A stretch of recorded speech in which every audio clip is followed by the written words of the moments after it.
Hey, welcome. It's Craig Fisher. I'm here with Jim Durbin. We are here to talk to you about what we know so far about Indeed's banning of XML feeds from third parties for jobs, meaning employers are going to have to, at least for now, play their game, connect directly from an ATS into Indeed's system. Indeed is attempting to collect a lot of interesting data and then charge us for using that data.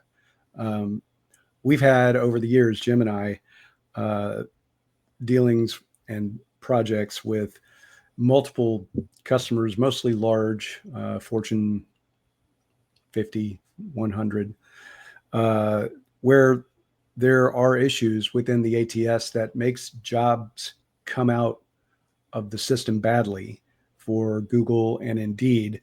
And without XML markup around it, a lot of these jobs are not going to be fit for viewing. So, Jim, why don't you catch us up? Tell us a little bit about you and what we've seen so far and what we know. Sure. Real quick, Jim Durbin, affectionately known as the Indeed Whisperer. I run responsible recruitment marketing. I work well with Craig and TalentNet Live over a decade now, if you think about it. And yes, I'm wearing the hat since people give me grief if I don't, no matter how hot it is in Texas. I've been the whole point of the Indeed Whisperer is that I understand advertising and marketing in relation to TA. So they're not quite the same things because for years, our job as recruiters and talent acquisition was to get people hired. We know the process, we know how to interview, we know how to screen. In the last 10 years, technology has really caught up, and now we have all this automation. We have AI taking care of things, screening resumes, building emails. It's doing all this stuff for us, but we haven't really caught up. And what's happened is that we start posting our jobs. When you think about how we post our jobs, we post them to an ATS for compliance. And that ATS is usually purchased by the finance department with minimal, input from TA because it's designed to make sure that we don't get sued and to track where candidates are. The challenge is marketing and advertising isn't built like that. Like if you think of it this way, your radio ad is not going to look the same as your Google ad. And if you try to create one single source of truth that all ads flow from, of course, it'll look bad. And that's the situation we are now. We build things in ATS for our job description, and then we create a second one for our marketing job description. And then for every vendor, it's different. Indeed's different than ZipRecruiter, which is different than Vivian. So what we've done is that agencies or companies individually create what's called XML, which is a really fancy way of saying they're taking our data and they're making it clean, they're making it pretty, so that it's better reserved for advertising options. It allowed us as TA to focus on our jobs, which is putting people to work, rather than focusing on data quality, what something looks like in marketing, and allowed people like you and me to actually craft these great advertising campaigns that works for everybody because we're not dealing with the source data. That's coming to an end. When I say that's coming to an end, we've got a lot of pushback about that because it was just a letter that said new single source XML is done. So let me kind of break it down as fast as I can. Single source XMLs, new ones right now, are not allowed on Indeed, which means your agency can't onboard a new client.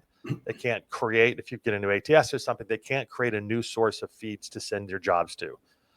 That's what's happening right now. However, Indeed's also made it very clear to the agencies that are involved that multi-source is going away as well, and that everything in the future will come directly from the ATS. They are cutting off our ability to clean and manage those feeds because it doesn't work for them, and they want different access to different data. So the most important thing is don't think that you're okay just because the alligator hasn't eaten you yet. Yes, single source only occurs today, but multi-source is going away, and all agencies and all ATSs are being pushed towards driving all of their data back to the Indeed platform. So it's not basically the bombing alarms. The bombers have taken off, but we've got 10 to 20 minutes before they land. This is a huge moment for us because what we're being forced to do is Indeed is saying we want all this information inside our platform. And if you want access to what we have, which is the largest source of external candidates for most companies that are out there, you have to play by our rules and our rules alone. And that means that talent acquisition, as we mature and get better with marketing technology, with advertising, with AI, we're going to have to start paying attention to data cleanliness And that means that what you're posting in your ATS, the way you're posting your jobs, your process, your time to fill, your reporting, Indeed says you're doing it wrong. If you want to use them, you have to do it the way that they use it. That's the short of it. And there's no hiding behind it. There's no pretending. They've come out and stated this explicitly. You want to play in our game, you play by our rules.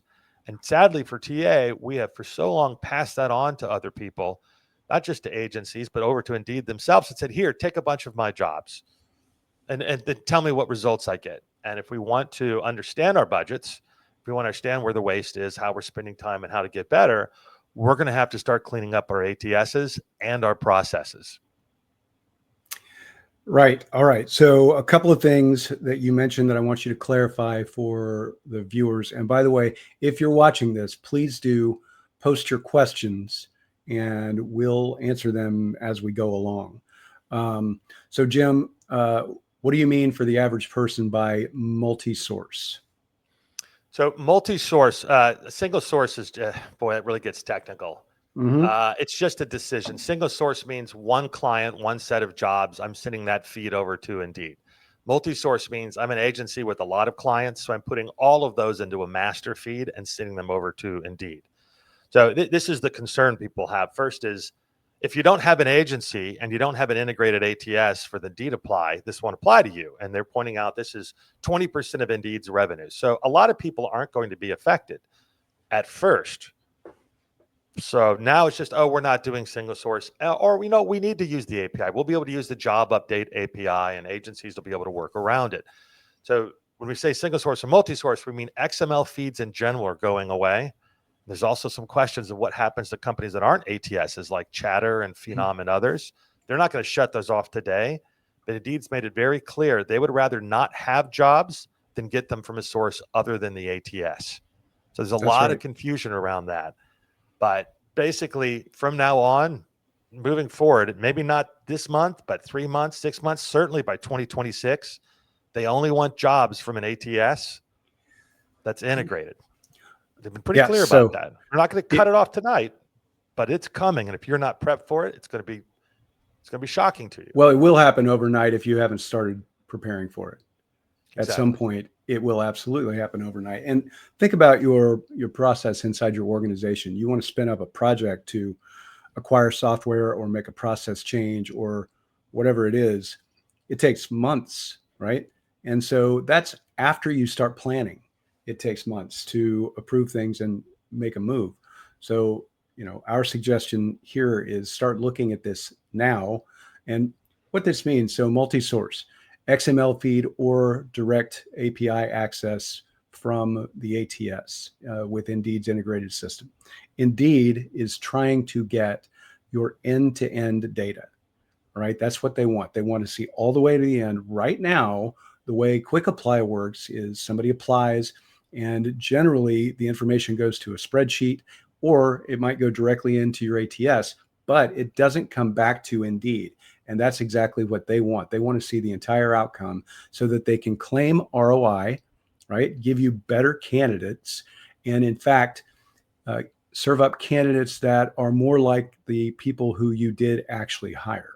Now, in theory, this is a great idea. But in reality, it's going to cost more per candidate. All of the interesting spot technology that we started using to filter candidates, right, from those who are fraudulent applicants or just not qualified, is going to become important again, I think, because one of the things that this introduces is the fact that Indeed is now saying they know what's best for you, and you may not have any control over that. All right. So next then, Jim, can you quickly sort of recount or recap what the actual Indeed announcement said? And here, let's take a question here real quick. Okay. So one of our users says, Indeed is not letting some Bamboo HR ATS customers refresh jobs from Bamboo anymore. That's interesting. Of course, because to them, refresh is, when we say refresh, the problem is we remember Career Builder and Craigslist from 20 years ago. Right. It's getting your job to the top. So in duration-based posting, the person who most recently posted their job's at the top. So you refresh it to make it look new. That doesn't work in an auction advertising environment. So what they mean is they want you to post a job and leave it, and you can't just change your job ID. You just can't repost the job because you're faking it to pretend that it's fresh. That's right. So, however, your agency has been doing that by giving it new job ideas. So if it's evergreen, if it's remote, if it's a travel job, if it's open for relocation, or if it's just old, like if you've got a job that's been open 9 months and you don't want to close it because you have candidates, because it's not a warehouse job you're trying to fill in 3 days, your agency has changed that to put a fresh job. This is a huge impact. You and I have walked through this a number of times because Indeed and denied this for years, but we've run this. We run this. We know exactly. We know that you're overspending 20% because you're cloning templates out of your ATS. The way that you post jobs is costing you 20% of your advertising budget. And when we point that out, no one believes it until we go to the lowest paid person in the company, watch them do it and say, those 3 things right there are costing you an additional $15,000 a month. It's shocking when it happens because the ATS isn't built for that. So no, you're not going to be able to refresh your jobs. You're going to have to create them from scratch, which is not the same as a template. And they have to be perfect because you won't be able to edit them, because the first way you post it is what matters. Every time you change a job, it can take up to 72 hours for the Indeed bid optimizer to pay attention to it again. So we're not doing small stuff. All the little tricks that you've played that you've been able to get around the system, they're basically closing off little by little, saying, we want you to post jobs the way we post them, which means no evergreens, no travel, no remote. Just leave your job open for 9 months because they're not worried about that. And you get what you get. That's right. You get what you get. Yep. Which is another problem because quality started to fall. The whole reason they're saying this is for the job seeker first. They want to focus on the job seeker first. So to them, that means speed. They think this is their plan. And this is not conspiracy, and they've announced it. They want you to be able to click on a job. They're going to pick and choose who you go to, and you're going to be able to cut your time to fill in half, all through the Indeed network. And they think that the disposition data and forcing this action upon them is how that's going to work. If your company doesn't hire the way they want, that's not their problem. You have to hire people to fix your process. You have to go back to your ATS and pay for upgrades. You have to pay for consulting. You have to do a different kind of integration. And if the API doesn't work, well, that's on you. So this is the way we want to do it. You guys need to adjust to us. So I'm not surprising that the fact that they even noticed that is a big deal, because a lot of people are just throwing their jobs out there and they don't see it at all. It doesn't affect me today. Well, it's going to affect a lot of things. I mean, we shouldn't be able to cut your budget 50% without a lot of effort. That's not a good sign for anybody. That refresh thing is doubles because you weren't posting your jobs. Well, and okay, so you're not posting your jobs on a regular basis. You're supposed to just leave it for 9 months. You can't refresh that same job. If it goes down in ranking, then it does. Too bad. You have to create a net new job and start over with new candidates. Why haven't you hired those candidates that we gave you in the first place? Is what Indeed's saying. That's a huge point, Craig. I don't want to interrupt you on that, but because I've been going through the job posting and the disposition data API documents, it explains a lot of things. How I was so successful when I was doing stuff at PSG, the engineering disposition data. If you're not offering disposition data, if your ATS is not offering enough disposition data, which is if I have 1,000 Indeed applicable jobs through my ATS and only 500 of them are telling Indeed what information, what's happening at every stage, that ATS is ranked lower and it impacts the algorithm. So they will throttle you. If you don't have an ATS that gives disposition data and you don't post jobs, you're going to get worse results. That's a huge problem because it means there's a one size fit all for how we hire. And that disposition data that they're asking for, it's not going to help them with quality. Because think of it this way. I can't believe this. Let's just toss this out here. Mobley versus Workday. The problem is that people over 40 felt they were discriminated against, and now there's a class action lawsuit claiming that's Workday's AI stack ranking that did the problem. How is that different? If you're looking at disposition data and your company doesn't hire people over 40, that means if I apply for Indeed, they're not going to send me to that job. How is that not the exact same problem? They are taking any discrimination that exists or any appearance of discrimination. If I'm applying for intern jobs, it's not surprising I don't get them. But they'll take that data and then they'll stop people coming to that company based on faulty disposition data, assuming it's even correct. I mean, that's a shocking self-goal that they're about to make, which is they're going to tell people what jobs they can have based on who got hired. That's just amazing to me. And let's say you're a great company. Let's say you have a secret sauce. You hire people that are non-traditional. You're great at picking up skills or something else. Well, now Indeed's going to take that, track that, and sell that to your competitors and charge you more for that same bit. So it's a way of averaging everything out for their benefit. And I get the theory. I get why they're saying that they need to do this. The question is, are you going to allow it? It's TA. Are you okay with them telling you you're doing it wrong and forcing you to make a change?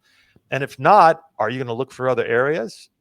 Are you just going to sit back and do whatever they say, hand them the money and say, well, I got to focus on other priorities? So these are not small issues. I'm too busy. That's right. I'm too busy to mess with it. So we'll just do it Indeed's way for now. And guess what happens? You never end up changing if you do it like that, because you just get comfortable and you're just going to spend more money. And there's a lot of waste involved in that. So you can't refresh jobs anymore because Indeed says that's not doing it the right way. Okay, great. Also, they're going to use AI with your disposition data to tell you and tell candidates which jobs are a match for them before they even get to see the job. Okay, that's wrong as well. They say this is all for the candidate. That's a lie. We know that.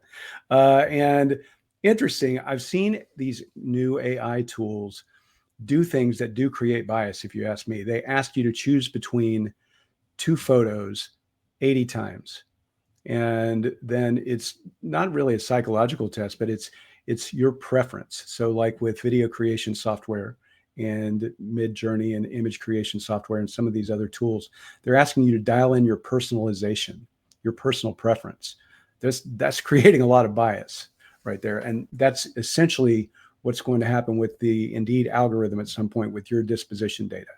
All right. It's already going there. So check this out. When you do the smart sourcing, one of the things you can search for is people similar to the jobs that I've applied for, which makes sense. If I applied for a job, you want to put more of those in front of me. But they're also talking about skills-based hiring, which was another fascinating thing in the shareholder report, where they claim that they've gotten 11 million people hired that we wouldn't have hired. They're flat out telling you you're doing a bad job and they fixed it. And their goal is to fix all of it. I mean, this is right out of the shareholder report, which is shocking to me. But let's say one of the things is skills-based hiring, which started as we can't do degree requirements. Let's see if someone can actually do the job. The problem is when you're building your profile. So if I'm looking for a welder, this is the one I got the other day. If I'm looking for a welder and I don't have any welding experience, and I pull up a job, Indeed will tell me if I'm a fit for that job. Same way that LinkedIn does. Oh, you're missing these skills. Guess what one of the skills is, Craig? Welding. It doesn't matter that I have no experience. I go, oh, I add welding as a skill. Now I'm being pushed to apply for jobs that require welding skill. And the system's telling you to do it. A keyword that they themselves told you to add. That's right. It's insanity. LinkedIn does it too. Yeah. Oh. Yeah. All right. So Chris Russell wants to know if this means that if a company uses Workday, the candidate has to apply through Workday. We'll get back to that because that's a yes and a no. No, they have to apply through Indeed. That's right. They have to apply through Indeed. That's correct. Joe says the needle keeps moving on what's going to cost us extra. We hear it's a battle as an in-house TA marketing person. Yes, I can imagine it is. We're glad to talk to you about that, by the way, because we understand your pain. David Blevin says, how will this affect long-term viability of platforms like Appcast? Great question. Appcast is asking for the same thing. Jim, you want to talk about that real quick? So if you're using disposition data correctly, if you've gone through legal and you've gone through cyber and you're looking, like I look at that, you look at that, because individually we understand the context of it. So if I can look at the number of people coming saying we're picking the wrong people and go back to the hiring manager and say, I see where we made our mistakes. Over the broad enterprise, it doesn't work because disposition data is dirty. As for what happens with the programmatics, honestly, I'm a little worried for them. So I've been talking to them and I've been coaching every one of them. Hey, you've got to change your business model. The only good news from all this is that your overall budget doesn't have to change because you're wasting so much in your advertising. You've got to figure out how to take some of the budget that you're blowing because you're not paying attention to your jobs or advertising because it hasn't been a priority, and figure out how to take that in-house, clean up your data, decide which platforms that you're using. So it's moving from downstream, you posted the jobs, they fix it, and they send it to an advertising, to upstream, where they're actually inside your systems and coaching you on the best practices, and you're building out a true marketing function. Not much different than MarTech that occurred 15, 20 years ago, where marketing now has technology, it has specialists, creative, design, digital. We've got to get to that point. So it's not necessarily, as TA transforms, plus dealing with AI and everything else that's out there. So it's not you have to spend more, but you do have to have a fungible budget, and you have to plan for it, because most of the problems that we run into are people going, I can't make that change. It affects this report. It changes this. Or the very real problem of, what do you do when every recruiter is posting the job and you have to fix that?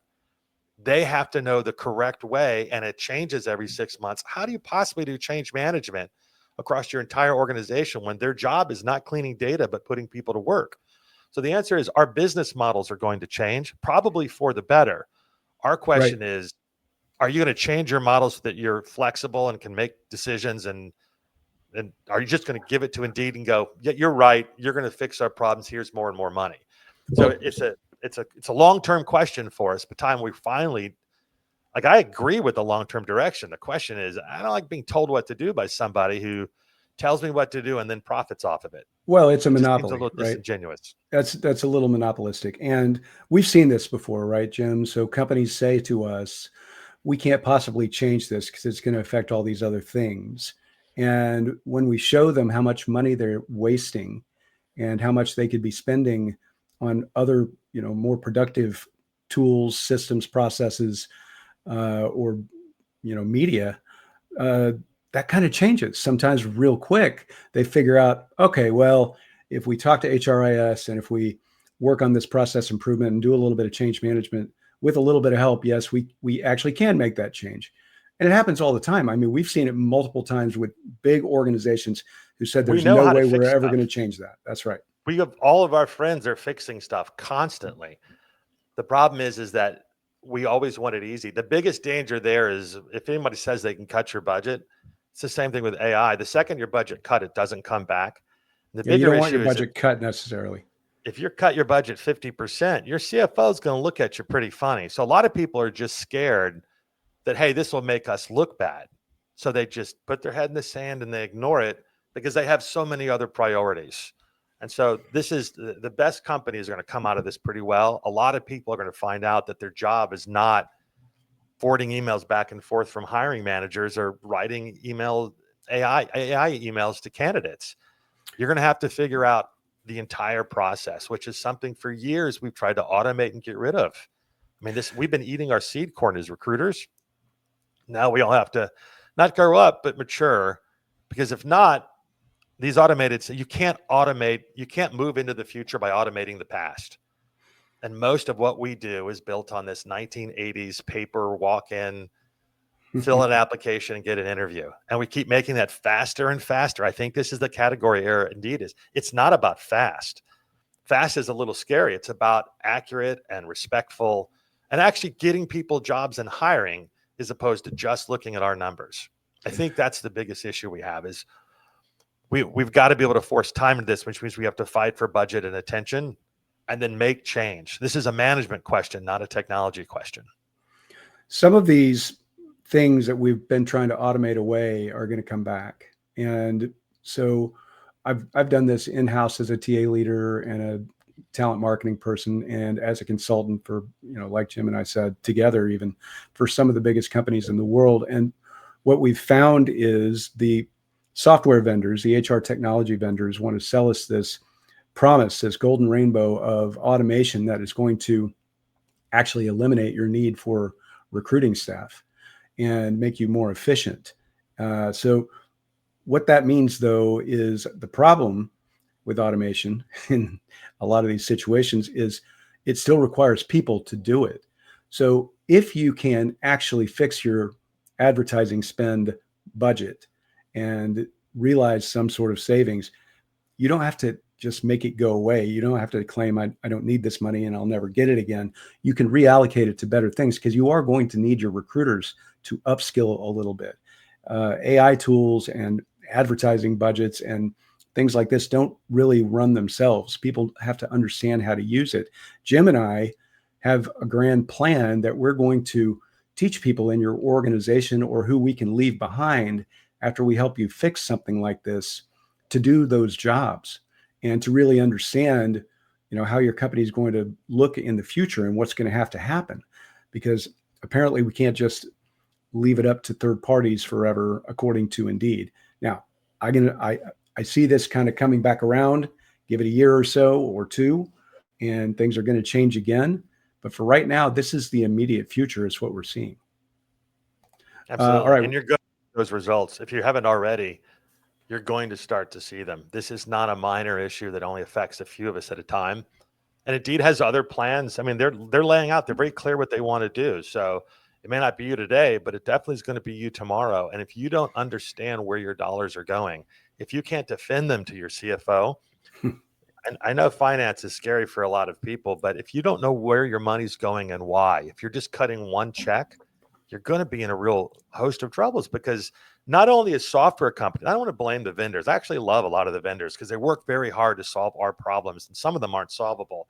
We ourselves put ourselves in this position by hoping, oh, that's an easy fix. Okay, I can just knock that out. It's not always expensive, but it is expensive in time. You're either paying with money or you're paying with time, which means you have to fight for budget, protect your people while still getting the work done. So this is a good time to do it. In some ways, we should be a little grateful for Indeed for doing this. Doesn't mean we have to do what they say, but at least they're shining a light and saying, this isn't working the way that we want. Now we have to figure out, what is it we want? Are we in charge of our own destiny? Or we just write a check to somebody else? By the way, this has a lot of historical precedent. Google did this same thing. This is why we always laugh about it. We've been in marketing ourselves for the last 15 years, in addition to just doing the recruiting side of it. So for us, this is a common playbook. I've already seen this play out. Google tried to get disposition data when SEO and SEM began to merge into what they called conversion companies back in 2011 and 2012. And then Google said, we want down to the root access. We want to see every click and everything that happens. Amazon has done this to a lot of sellers, and the Google people revolted. All the Google agencies revolted. So Google says, we're not giving you our data. Indeed saying, the ATS has to give us data if you want this. The agencies have to force it, and clients have to.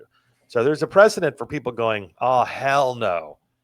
But you have to be aware of it. And the danger for us is there's not enough marketers out there in recruitment marketing. There's maybe a couple of hundred, maybe a couple dozen that are really, really good at what we do. That's not enough for everybody. So how do we pass that information on when the problem is you do the process? So it might be worse for us, but we've seen this before. It's not inevitable. Also, it's okay. So Mark Dries says some of this matching that we're talking about is illegal under the AI Act. Well, in the best of all worlds, yes, but in reality, it's barely enforceable in most cases. We're going to see what happens with some of these civil lawsuits and some of these group lawsuits that occur, but this is not, in marketing terms, any of this is not unheard of. So now it's really the Amazon way. We do give them that disposition data, what happens with a seller and a buyer and a product. Netflix, same thing. We've been giving them this data forever. We give it to Apple. We give it to Microsoft. This is standard stuff in marketing terms. Okay, so we've got a really interesting question here. Diane Holden is a topic I should take to my Indeed rep. They don't know anything yet, we found out. So the answer is yeah. Craig, we're going to have to come up with a list of questions, because the only way this stuff, what they're actually saying to people with agencies is, oh, you have this problem, go to your Indeed rep, even though a lot of companies don't have their own Indeed rep, because they also want you to leave the agency and go work with them. So we should be bombarding. When they did the CPA rollout is it 2 years ago? When they did the CPA roll-up, they backed off because they got so many complaints from small and mid-sized businesses. There was basically, you need to hire people to check our Indeed dashboard and make sure in 72 hours everybody's been cleared off, or we're going to charge you. And SMB just had a complete revolt, and they backed off of it because the complaints were too much. This is why you notice they're only going after agencies who are, at this point, only 20% of their revenues are coming from agencies who have a client who has an ATS integration with Indeed Apply. So it doesn't affect everybody yet, And so they're going to ratchet that down, closing those off to get to that point. The best thing to ask is, what are we supposed to do? They get enough of those questions, they'll slow this down, which will give us time to make our own changes. And by the way, I don't think the idea of, oh, we'll just cut Indeed off. Where are you going to get your people from? You don't have the resources to turn around and completely cut them off. You've spent too long utilizing them, and they're still a good source, and they can still provide good candidates. But you have to decide how far you're going to go along with that. I mean, the answer is make noise about it. Ask. You should ask. Hold them accountable for it. But your reps aren't going to know anything yet. We've seen that they're not distilling the full picture to all of their Indeed reps in the first place. Also, your Indeed rep is going to say, how do we get more spend out of you? That's kind of their I'll be happy to answer these questions if you give me disposition data. That's been exactly so common. Right. They're so desperate for it. It's fascinating to me. They want it so badly. And as Mark was pointing out, in the EU, you can't. So is Indeed going to destroy that data after 6 months? Because if you're doing that in the EU right now under GDPR, or you're trying to follow up with that, you're literally breaking the law. And it may be toothless or it may be serious for you, but those companies are just going to say, no, we don't have the laws quite in place here. But think about salary data. So if you're pulling things directly from the ATS and you don't have an agency cleaning it and making sure that salary data, almost half of the states, Sumser was telling me about this, John Sumser was telling me about this from salary.com, about almost 50% of the country is now covered under salary. You have to, salary transparency, you have to post it in the job. I hate to tell you all this, but if your recruiters are posting all your jobs, you're missing a lot of salary data, or it's wrong. And there are lawyers that are out there with AI scraping those sites, and you're going to hit with a class action because Indeed's going to pull that data out of your ATS and you didn't clean it. It's not their fault. It's your fault for not having it correct, but it's a blind spot you didn't even know about. So that's the bigger danger, is what happens when compliance and chief security officers, if you have an integrated ATS, you can go in and click a button and share disposition data. What does that look like? If your CISO has not looked at that, if you don't have a CISO, if they're not aware of that, you're talking about long-term damage to the company that's going to come down on you because you weren't paying attention, because you just wanted to write a check and make it go away. You're focused on other priorities. So there's a lot of avenues to get this done, but don't think you can hide from it. I mean, it's going to be an issue. Right. So I wish I could say there are 5 things that you should look at, but there's not. There's 50. And it's different in every organization, because all of your applicant tracking systems have been customized to an extent for your specific process. And so, Jim and I are offering to look at your process, your system, and see what needs to be adjusted. Chris Russell wants to know, what's the alternative for TA? There's not much. Okay. So this is funny what Jim said a minute ago. We're just going to shut down Indeed or turn it off. There are some companies that don't do much with Indeed and they don't have volume hiring issues. Okay, fine. But this is the same argument that I see with companies saying, we're just going to quit advertising with LinkedIn or buying recruiter seats. They never do. So good luck with that if that's your plan. So Jim, what are some of the alternatives for TA? You're going to keep using Indeed, but you're going to clean up your data because it's going to come right out of your ATS. You got to get control of your stack and your advertising. Yeah. So it's not a bad thing to clean up your data. Again, it's not impossible. It's painful at first, but you're going to get better reporting. You're going to get sued less. Your compliance is there. Your company is going to understand better how posting jobs works. So the first thing is, how do you post jobs? That's our first question we always ask. And it's amazing how long it takes to get, yes, but how do you do it? Yes, but who does it? So is it just an automated piece? Do you have someone who's checking on it? Right. Where's the edit? Because the agency taking away the XML is taking away an important edit. It's like taking away the editor. You don't know what's going to go out there. So how you post your jobs. Then what is your integration actually saying? What does the data actually look like going into and out of not just Indeed, but all of your systems? Mm-hmm. That's a question that we're not very good at because most of us don't come from a tech background. The third is, just because it's coming out of your ATS, are you going to create 2 systems, one for Indeed and one for Vivian, ZipRecruiter, and everybody else? Every vendor has their own fields. And by the way, what do you do when your field breaks? So now you're going to have to monitor your feeds, honor how you did your process, understand those integrations. And this is before you get to how you spend your money or how you do sourcing or all the rest of it. So it really starts with understanding how you actually post. It's like how a bill becomes a law, how you post jobs, what you basically, who makes the decision and who's auditing it. So those are the three big things is how you post the jobs, what your integration actually says, not does it work, because your IT will go, well, it works. That's like saying, Craig, I sent 30,000 emails. You're like, yeah, and they all went into spam. Yeah, Or sending no them one wasn't the responded. It goal. didn't work. Yeah, That's right. Yeah. it Well, didn't so work well, you didn't say that. Did you say you wanted them to be delivered and people open to make money? No, no, no, no. We just blasted them out. You've got to get past that, which means you're going to have to hire and fundamentally understand how this impacts your budget. And then the last part is, what else can we do? If you're going to use social traffic, you're going to have to hire a different conversion engine, whether it's something like a Daxtra, a Paradox, or Chatter, or Earn Better, or something like that. I got a podcast with them. I'll shout out to them. I'm doing it later today. How do you gauge intent, which is good for all the fake resumes or the bad resumes that are coming in? How do you actually change the application process and rethink it? So these are all positive things, but if you don't know the basics, how can you possibly make decisions? That's, I think, is what is so scary. Is it seems like a lot, but you don't have to be perfect. You just have to start. And if you start with your jobs and your ATS, you're going to be in a better position to make those decisions and trust your reporting. So we're going to post the transcript of all of these questions and answers to the TalentNet Live site. So we've got a page set up for you, talentnetlive.com/ATS_feed, or you can just go to employerseo.com. That'll take you to the same place. And we've already got a list going of things that we think are going to be important. And we'll post these resources to that page. So keep checking back to that. Alex says that Google found that end purchase data turned out not to be a good indicator. And I think he's right. And I think we're going to find out that hiring disposition data is not necessarily going to turn out to be that great either. It's going to have to be further down the stream, 6 months, a year. How long did they stay? That is going to be more important. And I don't know we'll ever get there.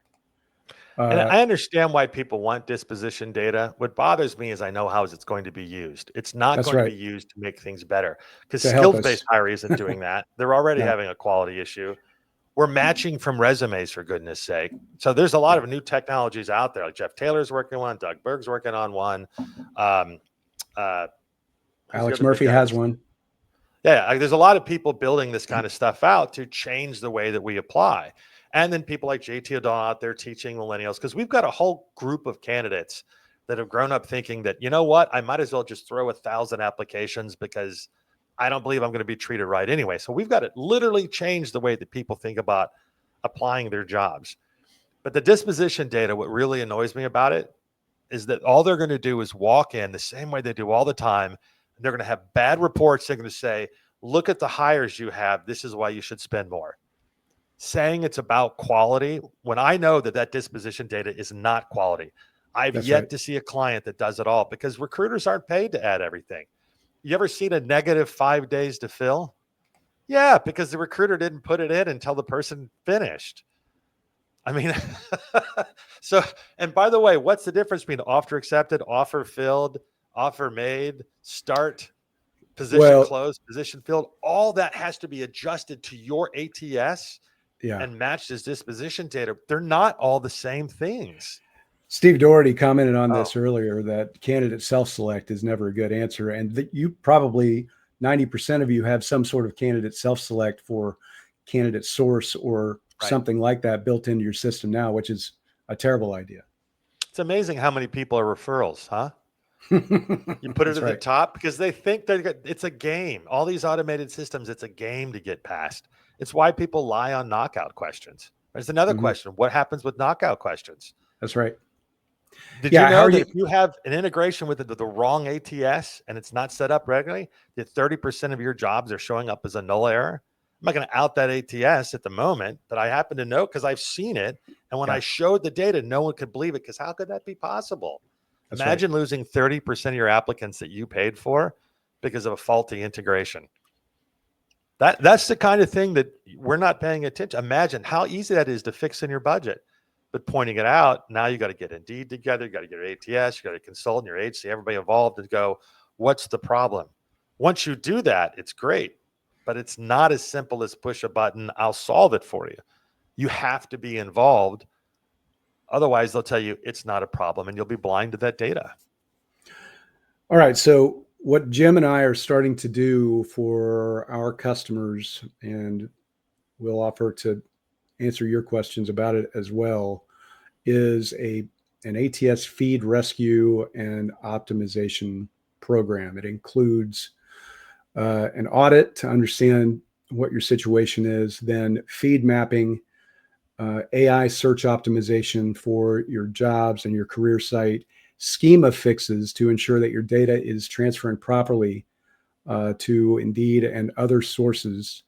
And this doesn't mean that your agencies are out of your environment. They're not. We're offering to work with your agencies as well and prepare them to maintain this ongoing. And so we're not counting the agencies out of this. We're partnering with the agencies as well. So we're going to look at the major ATS systems first, but if you have a lesser known one, we'll talk to you about it. And we've got people that we're training for this entire process because we think this is going to be a mass issue that just Jim and I alone aren't going to be able to keep up with. So we're starting to train people in how we look at these schema and feed issues. And listen, XML is a beautiful thing, but we're too reliant on it now. And, it's just going to have to change. So it's going to have to change inside your ATS and inside your own processes. All right. So and one the cleanup more that Craig's talking about, our look at it was that we could just solve the immediate problem. We can put out the fire. Quite frankly, we don't think that's enough. I mean, it's great. They'll pay us a lot to fix it. But the bigger question is what can we do to make sure that you are prepped for things in the future? Because that's one of the issues. You come in, you fix a problem, and then 6 months later, a year later, the tech stack breaks again. So with the Google search, with the AI optimization search, what that means is we're going to do it. We're going to clean your data and make sure your reports are working and your feeds are working, but that we're leaving people behind to continue auditing to make sure it doesn't degrade after time. Those are the clients we're most interested in, because just putting out a fire and bouncing around doesn't solve the overall problem. The real question is, what do we need to do to make sure that these don't come on us? We're not surprised. And there's only a few of us right now. So yeah, we're building capacity long term. We'll be setting up some custom GPTs. We'll be having some quizzes and other stuff to share information for people we can't help in the beginning. So this is a long-term thing. And because the goal is, many of you could do this by yourself if you had time and a boss that'll let you do it. That can be very difficult to do because it's not as simple as just fixing some things. You've got to change hearts and minds. So you can do some of this yourself, but did you do it right? So how do we train that next generation of TA leaders to understand that the job is not just putting people to work, but the system by which we put people to work? How are you going to take advantage of it to make it best for your company? So we have use cases and sort of specific proof points from some of the biggest companies in the world that we can help you to have this conversation with your leaders. And because there is precedent here, change is not impossible. I think that there's hope. It will be good. And I think that also, having this sort of knowledge and control in-house eventually is going to be good for you. It's consolidating your processes and your spend. And that's a good thing for your talent acquisition team, your recruiting staff, your recruiting operations people, your HRIS and marketing teams, risk management, everyone. It's going to be good for the organization. So there's a couple more comments here. I'm going to get to those. If you want to talk to Jim and I about this, you can DM us on LinkedIn or any channel that you're connected to us on, or there's a form you can just send to us at talentnetlive.com/ATS_feed or employerseo.com. Goes to the same place. We'll get back to you quickly. let's see here. So Alex says Steve Rothberg. This is how Smashfly sold.